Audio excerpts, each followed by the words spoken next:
Assalamualaikum warahmatullahi wabarakatuh.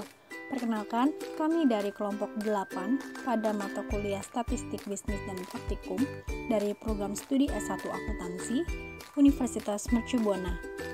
Di sini saya Setiastuti Triutami sebagai ketua kelompok dan anggota saya Nurul Ashifa, Putri Rizky Masrifah, Elza Ashifa, dan Adrian Syah Fadila Kusuma. Di video kali ini, untuk memenuhi kuis 9 statistik bisnis oleh dosen pengampu Ibu Dr. Ernestiani SEMSI mengenai uji beda 2 min Pirate Sample T-Test pada aplikasi SPSS. Oke, baik, di sini saya akan menampilkan Word yang berisikan konsep dasar uji beda 2 min Pirate Sample T-Test, yang dimana uji Pirate Sample T-Test ini adalah pengujian yang digunakan untuk membandingkan selisih 2 min dari 2 sampel yang berpasangan dengan asumsi data berdistribusi normal. Sampel berpasangan berasal dari subjek yang sama. Setiap variabel diambil saat situasi dan keadaan yang berbeda. Uji ini juga disebut uji berpasangan. Uji Pirate Sample T-Test bertujuan untuk mengetahui apakah terdapat perbedaan rata-rata 2 sampel yang berpasangan. Data yang diuji adalah perbedaan rata-rata sebelum dan sesudah. Syarat dilakukannya uji Pirate Sample T-Test, data harus berdistribusi normal, skala dan interval atau rasio. Berikut ini sudah terdapat data yang disediakan pada Microsoft Excel yang terdiri dari 20 karyawan. Untuk kolom data pretest adalah berikut ini. Dan selanjutnya, untuk kolom post-test datanya sebagai berikut. Selanjutnya, kita langsung saja buka aplikasi SPSS-nya terlebih dahulu untuk melakukan uji Pirate Sample T-Test. Ini tampilan awal, kita klik New Dataset. Setelah itu, ini adalah tampilan data view.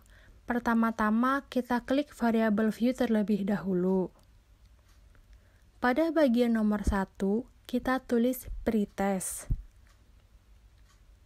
Dan pada kolom width, angkanya tetap 8. Lalu, desimal diganti menjadi 0, kolomnya 8, measure-nya diganti scale.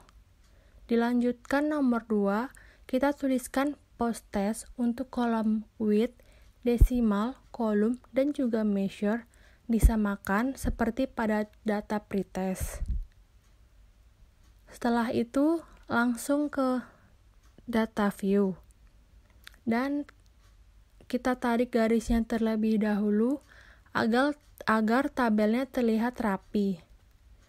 Selanjutnya, kita copy pada bagian angkanya saja pada kolom pretest dan post-test. Lalu kita paste pada bagian data view tadi. Dan seperti ini datanya sudah dipindahkan. Kalau sudah seperti ini, langkah pertama adalah melakukan uji normalitas untuk mengetahui data yang kita miliki berdistribusi normal atau tidak. Caranya, klik Analyze, kemudian klik Descriptive Statistik, lalu pilih Explore. Kemudian kita pindahkan pretest dan post-test ke kolom Dependent List. Lalu kita klik Plots, beri tanda centang pada Normality Plots with Test. Klik Continue, lalu OK.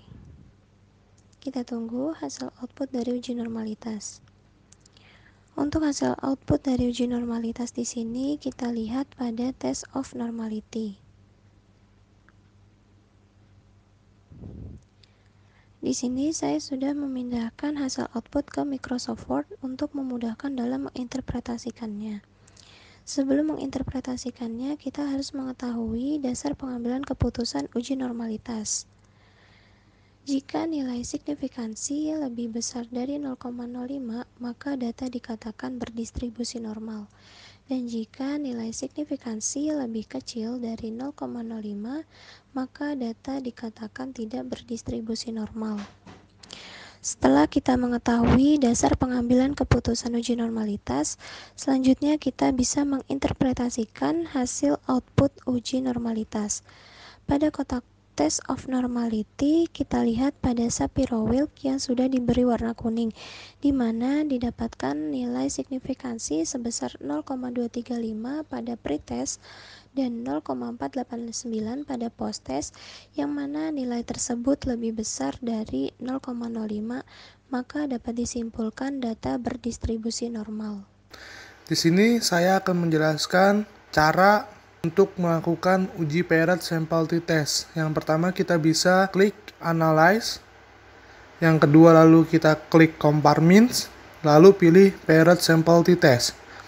Setelah muncul kotak dialog, untuk pretest, masukkan sebelah kanan kotak variabel nomor 1 dan posttest masukkan di sebelah kanan ke kotak variabel 2. Lalu klik OK.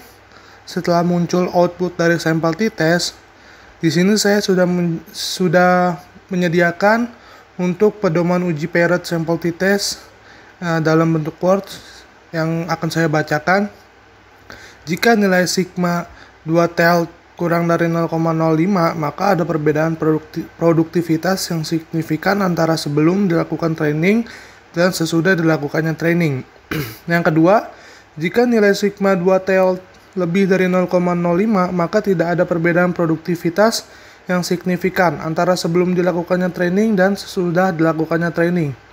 Di sini dapat kita simpulkan dari analisis output SPSS bahwa nilai rata-rata atau mean sesudah training lebih besar dibandingkan sebelum training, sehingga sesudah dilakukannya training terbukti bisa meningkatkan produktivitas karyawan.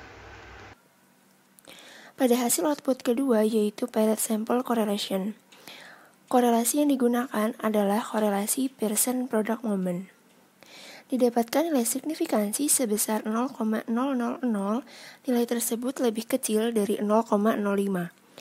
Maka berkesimpulan bahwa kedua data memiliki korelasi atau hubungan yang signifikan. Selanjutnya merupakan hasil output paling penting nih, yaitu paired sample test. Didapatkan nilai signifikansi t-tailored sebesar 0,005.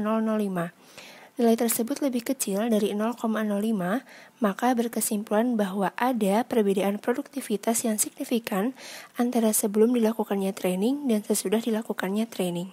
Oke, sekian dari video kami. Kurangnya mohon maaf. Semoga bermanfaat. Wassalamualaikum warahmatullahi wabarakatuh.